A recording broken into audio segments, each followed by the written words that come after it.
Habari ya saizi, tunaendelea na sehemu yetu ya pili ya huyu jamaa ambaye anasema usiku wa kwanza wa ndoa yake mwanamke akaanza kumwambia ukweli wa maisha yake kuwa yeye ni mchawi. Sasa jamaa anasema baada ya kurudi nyumbani akawa amekaa na kumwambia mke wake, naomba uniambie ukweli, na mwanamke akawa amefunguka na kumwambia, kiukweli mimi nikiwa mdogo nilianza kuona vitu tofauti. Bibi alikuwa ananichukua ananipaisha usiku, na mwisho wa siku nikajikuta naanza kuzoea na kuingia kwenye hiki chama, lakini kipindi hicho nilikuwa bado sikujua kama kuna ubaya wa aina yoyote. Lakini kadri siku zilivyozidi kusogea, akili yangu ilipoanza kukua na nikaanza kuona, nikaanza kusikia maumivu kuwa hiki tunachokifanya ni kitu ambacho sio kitu sahihi, tunaumiza watu, tunaua watu. Lakini jamaa akamwambia, sasa nataka kujua wewe lengo lako aswa ni nini? Na mwanamke akamwambia, nimeamua kukwambia haya ili ukiwa kama mume wangu uenda ukajua ni nini cha kufanya na wapi tuanzie. Mimi natamani leo kesho niondoke kwenye haya maumivu, niondoke kwenye hiki chama, kwa sababu nateseka. Najua ipo siku nikija kupata familia yangu watakuja kunichukulia watoto wangu, na sitamani hiki kitu kitokee. Jamaa akamwambia sawa, nimekuelewa.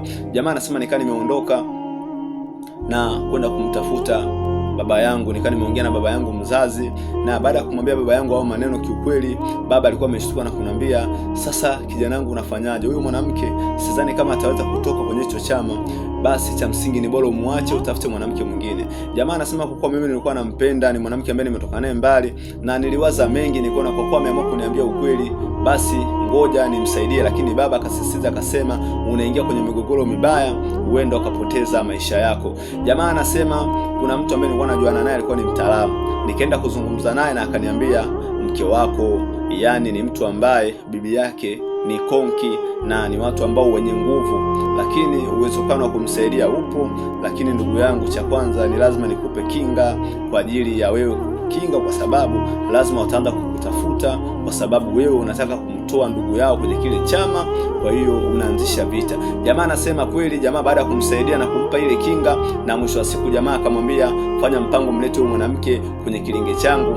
Jamaa anasema nikani nimemchukua mke wangu na kumpeleka mpaka kwa yule mganga. Baada ya kufika kwa yule mganga, ghafla mganga alipoanza kufanya tiba zake, mwanamke akaanza kunguruma na sauti ya ajabu, akawa anabadilika, na nikataka kukimbia, lakini mganga akaniambia, usiondoke, kuwa jasiri, huyu ndo mke wako, ngoja tujue jinsi ya kufanya. Na mwisho wa siku mganga amefanya tiba, mwanamke anaunguruma. Baadaye ile hali yake ikawa inajirudi na kwa kwenye hali ya kawaida. Jamaa akanipa dawa, akaniambia, hii dawa nenda nayo nyumbani kwenu. Baada ya kufika nyumbani, jamaa anasema ule usiku nikaona watu kama wamekuja nyumbani, chumbani wako watu wengi, lakini mwanamke akaniambia, hao wanaowaona ni watu wa chama cha bibi yangu, wamekuja kunichukua na kuomba nisaidie mume wangu. Jamaa anasema kiukweli siku hiyo nilijikuta nalia na nikianza kuomba dua nikiwa machozi na nitoka nikimlilia Mungu wangu, nikiomba sana, na mwisho wa siku nikakuta wale watu wamepotea. Asubuhi palipokucha nikaenda tena kwa yule mganga na akaniambia, ndugu yangu, hii kazi imekuwa ngumu sana, hata mimi walinifuata watu na kunitisha kuwa nikifanya hiki kitu wataweza kunipoteza maisha. Kwa hiyo hapa cha msingi cha kukifanya, ndugu yangu, kuna mtu nakupa namba zake, mtafute, kwa sababu huyu ni mkubwa zaidi yangu mimi, huyu yeye kwenye uganga ni mtaalamu zaidi yangu mimi, huenda akaweza kuwasaidia. Jamaa anasema nikani nimemtafuta huyo mtu, lakini huyo mtu alikuwa anapatikana Bagamoyo, kabisa tufunge safari mpaka Bagamoyo.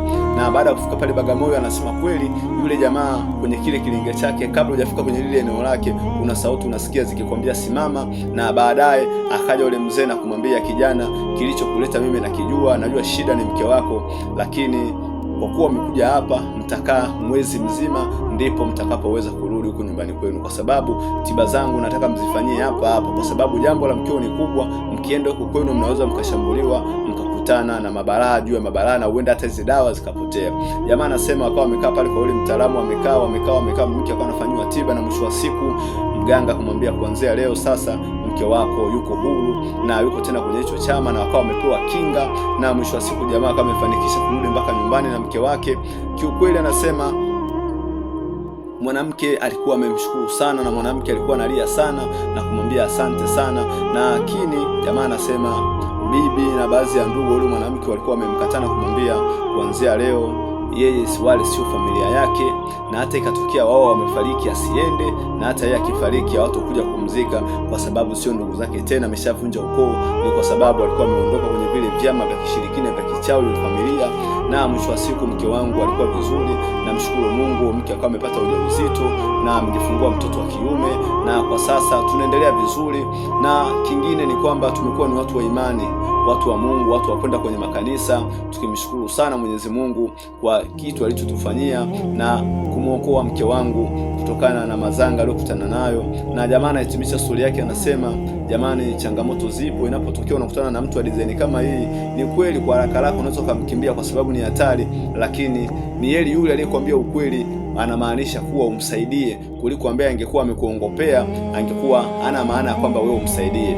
Lakini mimi namshukuru Mungu, mke wangu kwa sasa niko naye na tunaendelea vizuri. Tunamshukuru Mungu, tunapambana na maisha yetu, na kwa sasa sisi tunakaa Mbagala Maji Matitu.